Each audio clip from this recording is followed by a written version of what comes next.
Okay, I'm going to talk a little bit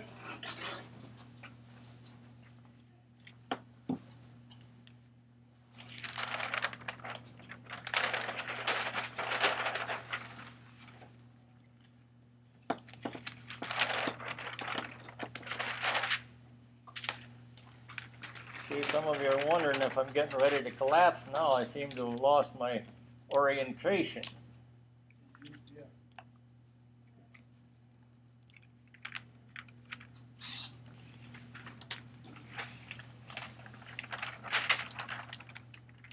I knew I'd get there sooner or later. I didn't realize it was that far away.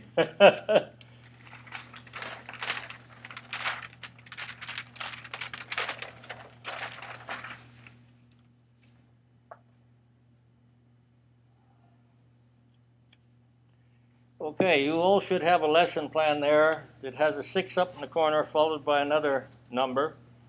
We're going to start with 6-2. This pertains to end-of-game pegging. If you, when you're thinking of this, think that the dealer is 3 or 4 holes out.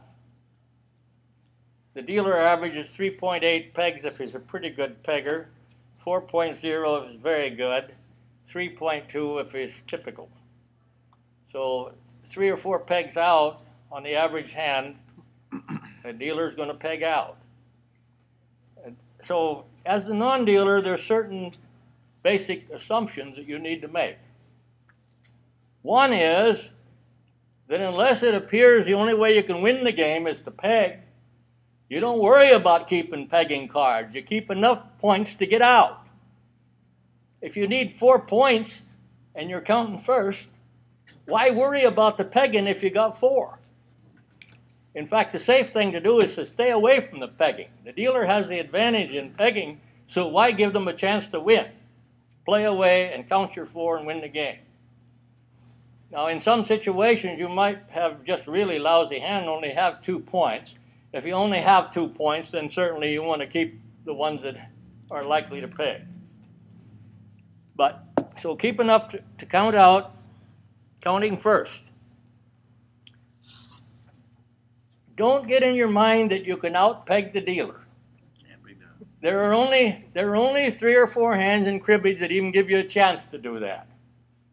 The dealer sees the first card that's played and generally plays the last one. Seeing your first card gives the dealer a terrific advantage. Terrific advantage. So the dealer already has the hammer on the pegging. You don't want to get into it unless it's to your benefit. Count.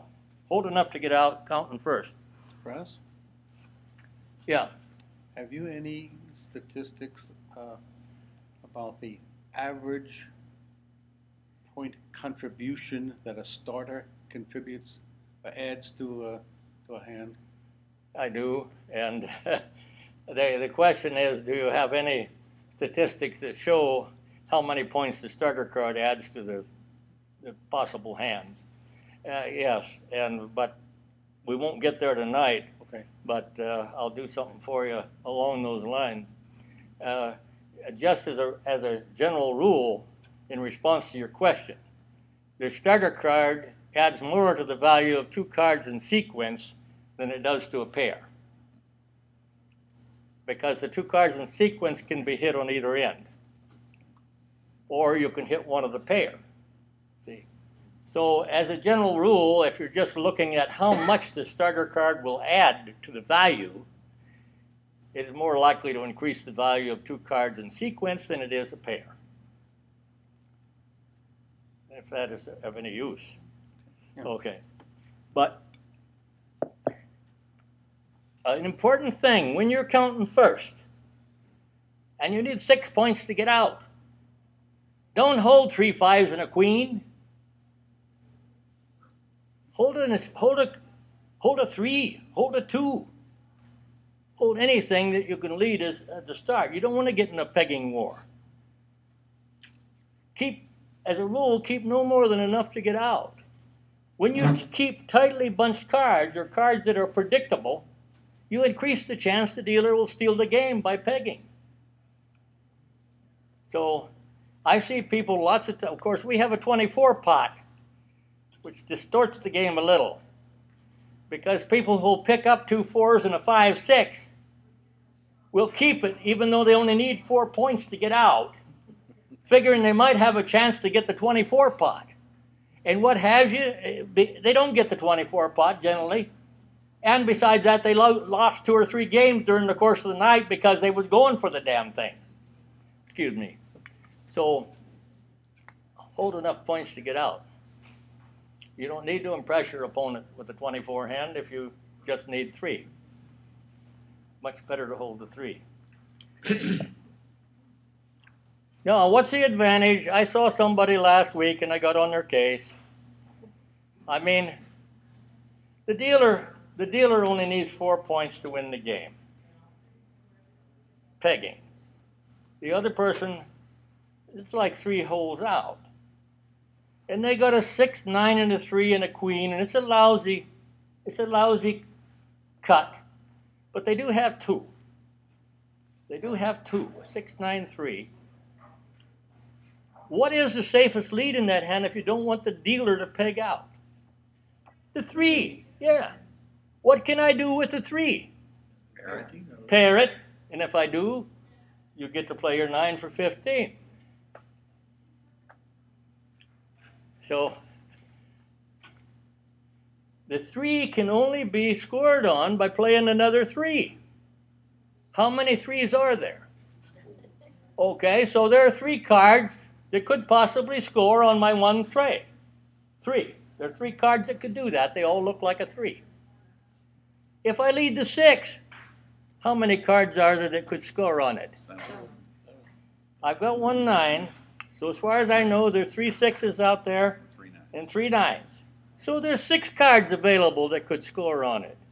Twice as many chances to score on that 6 as there is on the 3. So if you don't know anything more about end-of-game pegging, just count the cards that will score. If I lead a 1, there's 3 1s. And of course, if you lead a 10 down there, 5 covers them all. I don't need a card that looks like a 10. 5 covers any 10-pointer you lay out there.